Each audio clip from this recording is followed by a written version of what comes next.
Audience members chowed down on pizza, snacks, and sodas during Pizza and Politics, a peaceful and sometimes passionate political discussion hosted by the University of Georgia's Young Democrats and College Republicans. The event, moderated by Georgia Political Review's editor-in-chief Sebastian Puerta, consisted of panelists from each club discussing current political issues such as small businesses, clean energy, and education.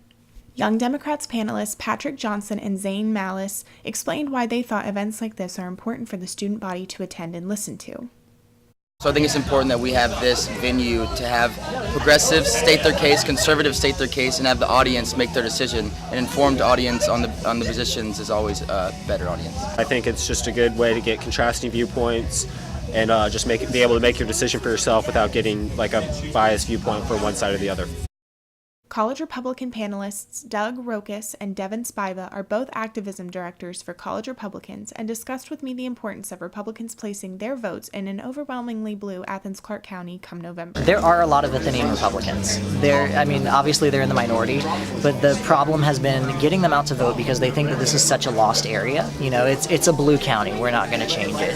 And so if you do, when you do look at the numbers, yeah, Abrams doubled all Republicans because Republicans didn't really have a reason to come out to vote. So with showing them, hey, there's a lot at stake. Kemp is from here. You know him. You know, you have worked with him. He was your state senator. And kind of reminding everyone why they voted for Kemp for their state senator, why they voted for him for Secretary of State, and saying there's a lot at stake here. Get out and vote. You can make this county purple. You can, make it close. And Kemp really is the only one who can make this county competitive. Being from Georgia, being in Georgia, which is typically a red state, people get complacent and they think, oh, well, my vote's not going to matter, the Republicans probably going to win and stuff. And, a lot of what we need to do is really encourage those people that, no race is over till it's over. These are close races we're fighting. These are not something that, they're shoo-ins or anything. And just, making sure people understand how important it is to vote, how important their vote is no matter what, and realizing that, we really do have some work to do, and if this is someone you really like, you need to be able to get back out, you need to be able to get out there and support them. This is a discussion, okay? The point of this is to show that we're all humans and we should treat each other like humans, and we can learn a lot from talking to each other and actually listening. Here are some highlights from Pizza and Politics. How should we take advantage of clean energy? I think the best way to do that is to just kind of let the private sector, be allowed to come up with new ideas. We've seen a lot of that with being able to make solar panels cheaper. We've seen the private sector be able to do things a lot faster and with a lot less cost than it would be if it was government subsidized. We need to start accelerating the development of green tech over dirty energy. If we're going to be truly serious about green energy and sustainable technology in this country, then we need to stop providing this crutch for outdated, ultimately unnecessary in the long run energy sources.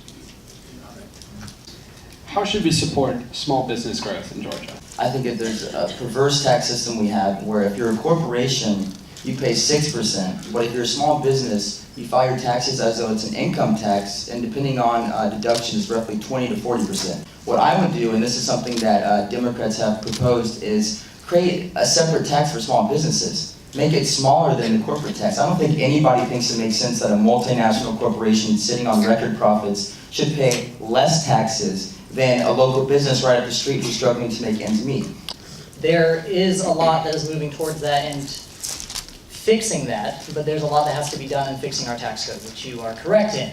And so a lot of what could be fixed is just, once again, fixing the tax code, in my opinion, would be reducing taxes. After this tax reform passed back in December of 2017, my father's income and that he was able to keep went up exponentially. And so it's moving towards allowing small businesses to perform, reducing the regulations and reducing their taxes so that when people are able to have a small business, they aren't taxed out of existence, they are able to pay, to pay their taxes. And like you said, not having corporations that pay a lower tax rate than small businesses, and going from there. The reason why our tax code favors corporations, because corporations give money to Republicans, and they make the tax code help Republicans, and they, in spite of what small businesses need. So he's talking about we need to do these things in our state. The Republicans are in control. Where are they? They're nowhere because they're bought and paid for by corporations who are the ones benefiting from this perverse tax system. But when it comes to the tax bill that he's talking about, 83% of the benefits went to people with a $6.9 million net worth or greater. This is not a small business tax cut. There's a corporate tax cut of 14% under the new bill. They're helping corporations over small businesses. They're helping rich people over working class families. They're the ones in power. How should we ensure high-quality K-12 education for all Georgians? That includes underrepresented minorities, immigrants, and rural Georgians. A lot of times we have issues with seeing just a lack of racial diversity in our institutions. It makes racial minorities uncomfortable. It makes them think, why would I go to this institution of higher learning if there's people who don't even look like me there? So for somebody who's white, a lot of times it's hard to think that way. But when you talk to somebody who's a person of color and they're saying this is something that affects me personally, we can't ignore it. So that's something that I strongly believe that we need to take into account, is by making people of color and people of other minority groups, like socioeconomic minorities, things of this nature, feel like they're being adequately represented, make them feel important because they are contributing to our economy, to our education standards. In terms of people who are here illegally,